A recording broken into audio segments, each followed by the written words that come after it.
என் அன்புக்குரியவர்களை, நம்முடைய இரட்சகரும் மீட்பருமாகிய இயேசு கிறிஸ்துவின் நாமத்தில் உங்களை அன்போடு கூட வாழ்த்துகின்றேன். அற்புதங்களின் தேவன் உங்கள் வாழ்க்கையிலே அற்புதங்களை செய்ய இன்றைக்கும் போதுமானவராய் இருக்கிறார்.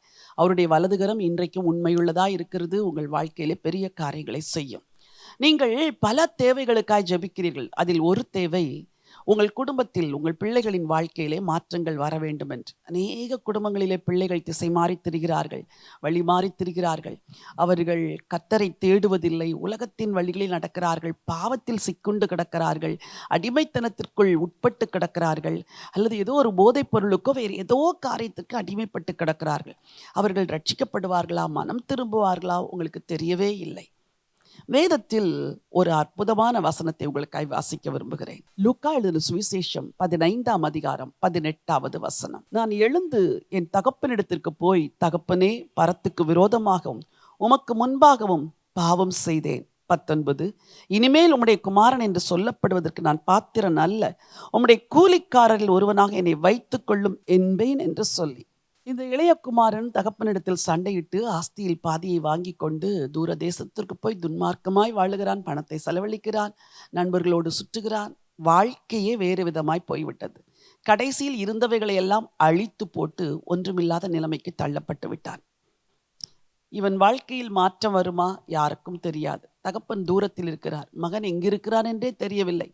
இன்றைக்கு உங்களில் அநேக குடும்பங்களில் பிள்ளைகள் வீட்டுக்குள் தான் இருக்கிறார்கள், ஆனால் அவர்கள் எங்கிருக்கிறார்கள் என்றே தெரியவில்லை. அவர்கள் வாழ்க்கை எங்கிருக்கிறது என்று தெரியவில்லை. ஆவிக்குரிய நிலைமை எங்கிருக்கிறது என்று தெரியவில்லை. அவர்களுடைய விருப்பங்கள் எங்கிருக்கிறது தெரியாது. அவர்கள் சிந்தை எதை சிந்திக்கிறது தெரியாது. அவர்கள் எங்கே போகிறார்கள், எங்கே வருகிறார்கள், யாரோடு சிநேகம் வைத்திருக்கிறார்கள், எதுவும் தெரியாது. இந்த இளைய குமாரனை போல இன்றைக்கு உங்கள் வீடுகளிலும் சில இளைய குமாரர்கள், குமாரத்தைகள் இருக்கிறார்கள். அவர்கள் திரும்புவார்களா என்ற நம்பிக்கையே உங்களுக்கு இல்லை. அவர்கள் கர்த்தரிடத்தில் வருவார்களா உங்களுக்கு தெரியவே தெரியாது. ஆனால் அவனுடைய வாழ்க்கையிலே ஒரு நாள் ஒரு மாற்றம் வந்தது. வசனம் அழகாய் சொல்லுகிறது, நான் என் தகப்பனிடத்தில் போய், தகப்பனே, பரத்துக்கு விரோதமாயும் உமக்கு விரோதமாகவும் நான் பாவம் செய்தேன் என்பேன் என்று தன் உள்ளத்தில் சொல்லி கொண்டான். அவன் மனதில் அந்த மாற்றத்தை கொடுத்தது யார்? தேவன். தகப்பன் தூரத்திலிருந்து ஜெபித்து கொண்டுதான் இருந்திருப்பார். புத்தி சொல்லியிருக்க முடியாது, கண்காணித்திருக்க முடியாது, வழி நடத்தியிருக்க முடியாது.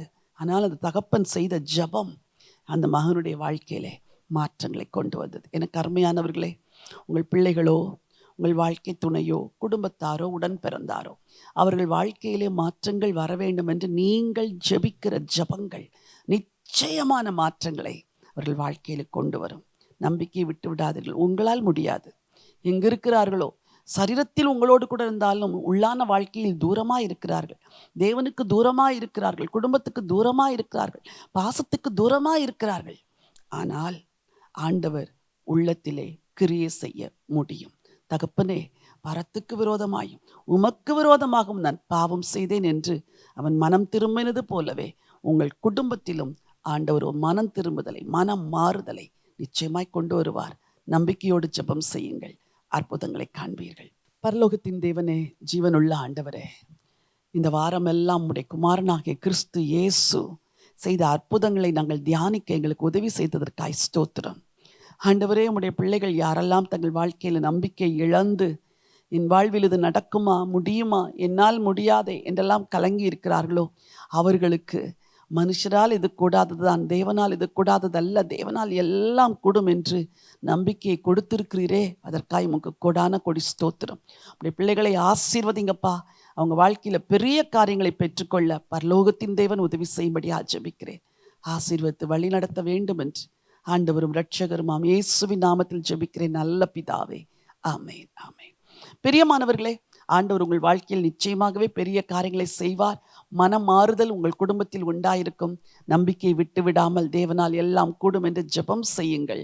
மாற்றங்களை நிச்சயமாய் காண்பீர்கள். பிறருடைய வாழ்விலும் மாற்றம் வரும்படி இந்த செய்திகளை பிறரோடு பகிர்ந்து கொள்ளுங்கள். இந்த நாள் ஒரு வெற்றியின் நாள். God bless you.